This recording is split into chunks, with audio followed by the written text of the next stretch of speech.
Fala pessoal, sejam muito bem-vindos e muito bem-vindas a mais uma aula de Biologia comigo, o professor Gabriel. E na nossa aula de hoje nós vamos estudar o famoso ciclo de vida das angiospermas. Vamos entender como se dá a reprodução dos vegetais que pertencem a esse grande grupo. Mas, antes de caminharmos para o saber da biologia, roda a vinheta.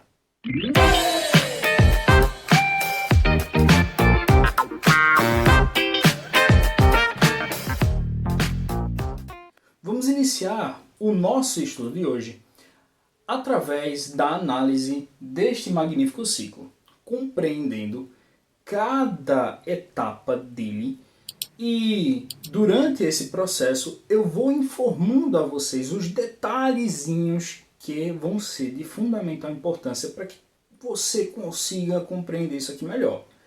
Se você quiser aprofundar seus estudos, eu recomendo que você dê uma olhadinha nos vários ciclos que são apresentados aí nas ilustrações de livros didáticos, na internet, faça um mapa mental, dá uma olhadinha nos conceitos que são de fundamental importância para tu entender isso aqui. Algumas coisas eu vou acabar revisando, outras coisas eu vou pressupor que você saiba, até porque nós estamos dando continuidade ao nosso módulo de botânica. Então, se você ainda não viu as aulas anteriores, para essa aula, não continua sem saber como funcionam os outros grupos vegetais. Volta lá nas aulas anteriores e quando tu estiver aqui, ó, preparadão, tu corre para cá para a gente entender melhor como se dá o ciclo de vida das angiospermas. Beleza? Mas vamos lá. Nós vamos iniciar o nosso estudo através do fruto. Sim, a unidade que vai abrigar a semente, aquela que é a guardiã do embrião do nosso vegetal.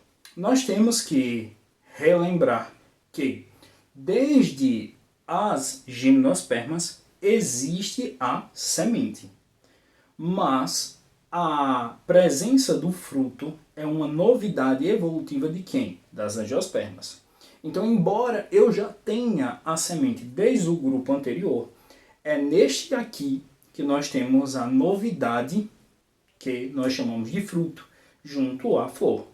Neste fruto, nós podemos abrigar a semente. Essa semente vai germinar e dar origem ao esporófito jovem. Vamos lá, vamos recordar uma informação muito importante. Existem alguns vegetais que têm a fase gametofítica dominante. E existem vegetais, como as angiospermas, que possuem fase esporofítica dominante. Recorda aí, Gabriel, o que é fase esporofítica, fase gametofítica? Fase gametofítica é a fase onde nós produzimos os gametas. Fase esporofítica é a fase onde nós produzimos os esporos. Isso lembrando que estamos falando de vegetais, ou seja, indivíduos que apresentam alternância de gerações. Ou seja, tem hora que a geração é esporofítica, tem hora que é gametofítica. Então, ora o vegetal será produtor de gametas, ora será produtor de esporos e vice-versa. Então, ele vai ficar alternando. Mas, desde as pteridófitas, que os nossos vegetais de estudo são esporofíticos dominantes. Ou seja, tem a fase esporofítica como a sua fase dominante. Já no caso das briófitas, nós temos a fase gametofítica como sua fase dominante. Então, ela, briófita, era responsável por manter ali como sua maior parte do ciclo de vida a fase gametofítica. Então, ela produzia gametas em maior parte do tempo de sua vida. Já no caso desses vegetais que surgiram ali a partir das pteridófitas, nós temos como sendo a fase mais dominante a fase esporofítica, a fase produtora de esporos. Aqui, nós compreendemos que ocorreu a formação do esporófito jovem. Esse esporófito nada mais é do que uma plantinha jovem. Já tem raízes, já tem caule, já tem folhas. Bom, não sei se o crescimento já começou a ser secundarizado, mas isso a gente vai ver lá na histologia vegetal. Não é papo para agora, mas nós percebemos aqui já um crescimento do vegetal desde a sua germinação. Esse vegetal continua a crescer até que há a formação das flores, sim, daquelas que são as unidades responsáveis pela reprodução desses indivíduos. E aqui eu estou representando flores dioicas, ou seja, flores que vão apresentar tanto as porções masculina quanto feminina. E essas duas porções vão estar sendo as responsáveis por realização da polinização. Mas como assim, Gabriel? Primeiro vamos analisar só o contexto da porção masculina desse vegetal. A porção masculina do vegetal vai permitir que nas anteiras ocorra um processo chamado de meiose. E creio eu que você, chegando aqui, já sabe o que é uma meiose. A meiose é um processo de divisão celular reducional. Isso mesmo, onde células diploides vão formar células haploides. E nós temos que lembrar que neste ponto nós estamos em fase esporofítica. Então eu vou formar um esporo e esse esporo vai dar origem ao gametófito. Preste muita atenção. Aqui na anteira vai existir o esporo masculino, o famoso micrósporo, né? Então esse micrósporo vai dar origem posteriormente ao gametófito masculino. Então aqui, de forma implícita, já existe o micrósporo, tá? Então quando eu digo aqui, ó, que na anteira ocorreu meiose, estou dizendo que na anteira houve a formação do micrósporo. Esse micrósporo deu origem ao grão de pólen, uma estrutura que é responsável pela formação do gameta. Dentro desse grão de pólen existem duas células, a célula germinadora e a célula que nós chamamos de vegetativa. Essas duas células são de fundamental importância, pois uma irá fecundar a oosfera, dando origem ao embrião vegetal, e a outra vai fecundar as células que nós chamamos de núcleos polares ou células polares, que vão dar origem ao endosperma. Mas isso é uma história para daqui a pouco. Primeiro, a gente vai ter que entender que a célula vegetativa e a célula geradora vão estar contidas no grão de pólen. Graças a quê, professor? Aos envoltórios. Então, os envoltórios vão ali, ó, revestir todo o grão de pólen e vão abrigar ali as duas células que são de fundamental importância. A célula germinativa e a célula vegetativa e a célula geradora. Cada uma delas tem uma função específica posteriormente. Beleza? Falando agora da porção feminina da flor, falando claro do gineceu. Nós temos o gineceu como sendo uma estrutura derivada de folhas modificadas, chamadas de folhas carpelares ou simplesmente carpelos. Estes carpelos apresentam em seu interior o famoso gametângio. Esse gametângio vai apresentar junto a ele uma espécie de revestimento que a gente chama de tegumento. Esse tegumento junto ao gametângio vai dar origem ao óvulo. Então eu posso dizer que o óvulo nada mais é do que a união da estrutura do gametângio junto a quê? Ao tegumento. Então o óvulo nada mais é do que gametângio mais tegumento. Através deste óvulo haverá a meiose e eu terei a formação de 8 novas células.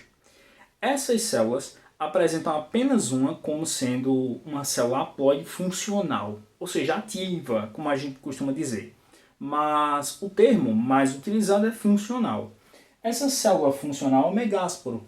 O megásporo, como vocês sabem, vai posteriormente possibilitar a própria formação do gameta, que nós conhecemos como oosfera. Então nós vamos ter a formação de algumas celinhas aqui nessa estrutura. Vamos conhecer algumas delas? Dentre as células que se formam aqui dentro, no famoso gineceu, estão as células degenerativas, que pelo próprio nome vocês já devem adivinhar o que vai acontecer com elas, mas também três células de fundamental importância, que essas é que eu vou fazer questão de citar. Posteriormente, eu pretendo gravar algumas aulas mais aprofundadas, onde a gente vai analisar de fato essas células degenerativas, seus nomes, tudo bem direitinho. Mas nesse ponto aqui eu quero focar apenas naquelas que vão dar origem de fato a estruturas muito importantes e indispensáveis de serem citadas nessa aula de hoje. São elas a oosfera e os núcleos polares. Cada uma destas vai, melhor dizendo, cada uma destas que foram citadas, porque os núcleos polares são dois, tá? Então nós temos dois núcleos polares e uma oosfera, mas cada uma vai conseguir formar uma estrutura muito importante para o vegetal posteriormente. Tudo vai depender do quê? Do processo de polinização. E a polinização vai começar justamente quando? Quando o grão de pólen for depositado no estigma, no alto do estigma, no topo do estigma. Isso vai acontecer de múltiplas formas, seja pela ação dos ventos ou pela atuação de um agente polinizador. Mas, posteriormente, na próxima aula, para ser mais exato, nós vamos trabalhar só com essa possibilidade de fatores ambientais e interferências de outros seres vivos ajudando, contribuindo para o fenômeno de polinização. A polinização pode ser cruzada ou até mesmo uma autopolinização. Contudo, quando a gente fala em diversidade genética, quando a gente fala de variabilidade genética dos vegetais, quando a gente fala de diversificação de espécies, eu estou falando de uma fecundação, ou de melhor dizendo, de uma polinização cruzada. Eu não estou falando de uma autopolinização, porque isso não vai gerar diversificação de espécies, isso não vai gerar variabilidade. Afinal de contas, vai ser uma autofecundação. Ele se reproduzindo com ele mesmo. E não é essa a ideia. Para que haja variabilidade genética, eu preciso fazer com que aquele vegetal se reproduza com outros vegetais. Beleza? Então, mais para frente, você vai ser questionado da questão da diversificação das espécies de angiospermas, dessa possibilidade das angiospermas apresentarem múltiplos representantes muito distintos. E você vai ter que saber que esse fenômeno se dá através do quê? Da polinização cruzada. Beleza? Bom, aqui nós temos a deposição dos grãos de pólen no topo do estigma para que haja a formação do tubo polínico. Esse tubo polínico nada mais é do que a manifestação do próprio gametângio.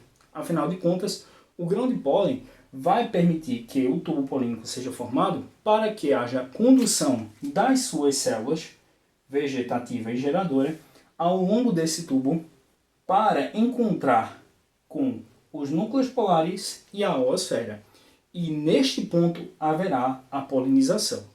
Uma das células espermáticas vai ser conduzida até a oosfera e realizará a fecundação.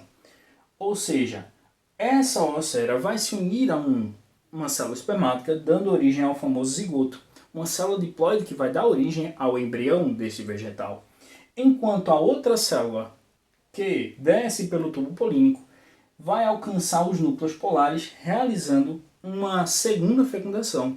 Por isso nós chamamos de dupla fecundação, porque ocorreu a fecundação dos núcleos polares mediante o encontro com uma das células espermáticas que desceram pelo tubo polínico e outra fecundação quando a oosfera encontrou mais um núcleo, mais uma célula espermática, dando origem ao zigoto. Esse zigoto vai originar um embrião, enquanto os núcleos polares fecundados dão origem ao endosperma. O embrião é diploide. O endosperma é triploide. Por quê? Porque temos uma célula espermática junto a dois núcleos polares. Logo, triploide. É o único caso de triploidia que nós vamos encontrar como sendo algo natural e pertencente ao próprio ciclo de vida. Geralmente não há triploidia em animais. Muito difícil, quando há é uma questão de uma anomalia genética. Então, estou avisando por quê? Porque muitos de vocês podem se perguntar por que não foi falado de triploidia em momentos anteriores. Justamente por isso, porque a triploidia é um processo que acontece naturalmente nos ciclos de vida dos vegetais, beleza? Então, existe uma parede do óvulo, que é o tegumento, que vai revestir aí e vai garantir que o endosperma e o embrião sejam preservados. Nesse momento, ocorre a formação do fruto, uma unidade que vai revestir ali a famosa semente. E neste ensejo, a gente tem que lembrar que a semente vai ter uma espécie de capa, né, que vai revesti-la e vai permitir que ela não seja desidratada, né, mas o próprio fruto também serve de abrigo para essa semente e conserva ela. Afinal de contas, o pericarpo tem uma função muito importante nesse processo. Bom, eu espero que vocês tenham gostado dessa aula de hoje e numa próxima aula nós vamos estar reunidos aqui para conversar sobre a reprodução assexuada das plantas e também da unidade chamada de inflorescência. E aí você vai ver a diversidade de estruturas florais que vão existir aí dentro do grupo das angiospermas. Beleza? Bom, pessoal, caso você não seja inscrito, se inscreva no canal, clique aqui no botão do gostei, compartilhe os nossos vídeos e caso você já seja inscrito, compartilhe os vídeos, chama mais amigos, vamos fazer essa comunidade crescer e não esquece de ativar o teu sininho, beleza? Bom, galera, um cheiro no coração, valeu, falou e até a próxima aula. Tchau, tchau.